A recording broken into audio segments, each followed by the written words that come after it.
Wednesday, November 3rd, 2021. I sit in my apartment staring at the walls that surround me. The appliances that festoon every corner of my very limited space. The decorations I keep on my walls. And the clock. Ticking endlessly. As the noise enters my mind, so does a thought. I'm turning 23 years old. 23 years. That's a long time. How did I even get here? Well, why don't we start at the beginning? I grew up in the tiny town of Clifton, Tennessee, on the Horseshoe River bend of the Tennessee River. I went to the same school from the time I was a toddler to my final days of high school, Frank Hughes. It's a really small, unassuming school in the middle of a really small, unassuming town. My mother would drive me to school every day since we were too far away for me to be picked up by the bus. Clifton sits on the border of Wayne County, a county seated by Waynesboro and also populated by Collinwood. But for my hometown, our largest landmark is probably the old school bell tower, from the time when Frank Hughes School was Frank Hughes College. Back in the early 50s and 60s, my hometown school educated the upper echelon of adults, but now all that remains of the school's former glory is a glorified outdoor viewing area and a few county records. Some of my earliest influences came from the people who still work at the school, some of whom graduated from it when it was still a college, but some of whom didn't have a choice. As I looked upon the empty halls on the day that I was visiting for this footage, it was a grim reminder in my own psyche. Grim in that everything was still where it was, but the lack of people made the space feel liminal, empty, even more so than when I attended. A place so small that felt so big,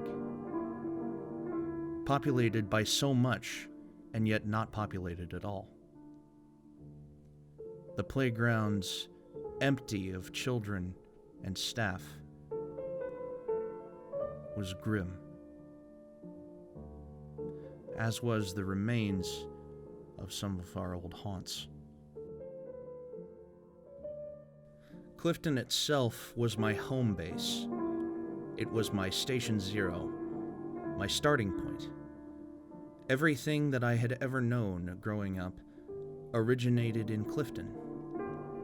The people I knew, the places I went, the friends I gained, the relationships I had, all started in the tiny town of Clifton. But not all of them were made there. Traveling a short ways down one of the main highways on the outskirts of town, I made my way to another fixture in my memories, a more recent one that had garnered just as much importance in about a tenth of the time that everything else had, and one that, funnily enough, follows in the footsteps of one of my favorite nursery rhymes. Over the river and through the woods, I made my way to my grandmother's house. Poplar Street had never been a mainstay in my mind map until my grandmother and her husband of 50 years decided to move into a house that sat on it. They moved out of fear that if they kept to their retirement home in Florida, they would be too far away if either of them got sick. After they moved, that prophecy came true sooner than any of us would have hoped. Now, my grandmother lives alone. She's happy, content with her life in her house, and our family makes a concerted effort to come and visit her whenever they can. But the distance between her and myself is a little too far for me to make regular treks on my own. So, I settle for the homestead.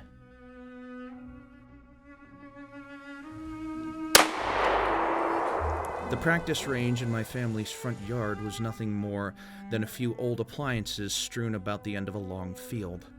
but it was always one of my favorite activities growing up. You can blame that on my parents. My father and mother are both very conservative people. Growing up in the South, you would expect nothing less, and of course, when I grew old enough to understand that, neither did I. For the entirety of my youth, my parents instilled within me most of my deepest beliefs, those that I still carry with me to this day. Of course, they had the perfect proving ground to do it. The house that we lived in sat in the middle of nowhere, with the only thing being a stone's throw from my front door being the family pond, and the only thing within hiking distance being my father's small business. It was a nice life, if quiet, but nice. And within my own mind, the niceties of that life are not shared among any of my peers. The family home stood as the roof over my head for over 20 years. Never once did I have to move. Never once did I have to fundamentally change my life. Something else that didn't fundamentally change was my relationship with my parents. Ever since I was a child, my mother loved me. She cared for me. She saw me as the greatest blessing she ever received in her own life. She's one of the nicest and most caring people I've ever met, and she could cook a mean Thanksgiving dinner. In that same light, I've always looked up to and respected my own father. He is one of the greatest men I have ever known, and every day I strive to be more like him, in whatever way I can. My parents have always respected my life choices. They've always given me guidance when I've needed it. They've always been a shoulder for me to cry on. They've always been an ear for me to talk to. And their love has been a guiding force in my life ever since I had the wherewithal to know it. My parents almost couldn't have had me. They tried for several years to have a child and were always failing.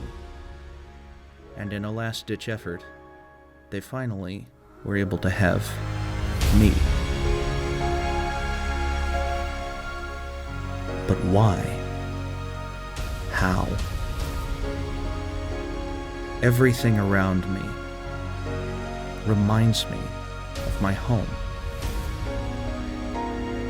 Everything that I know has always come from the same origin point.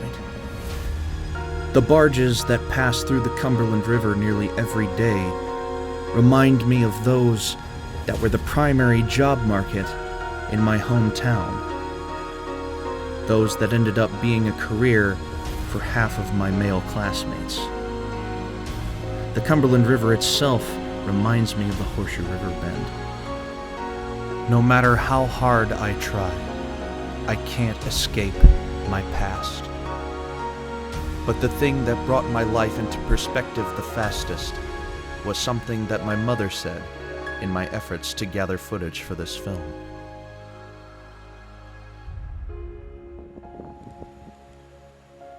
I can't believe you're 23.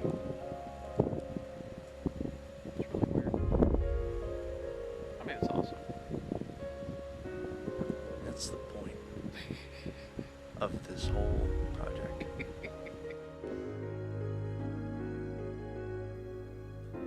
All of this has led me back to one question. What now?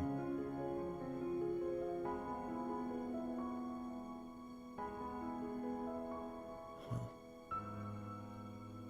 I don't know.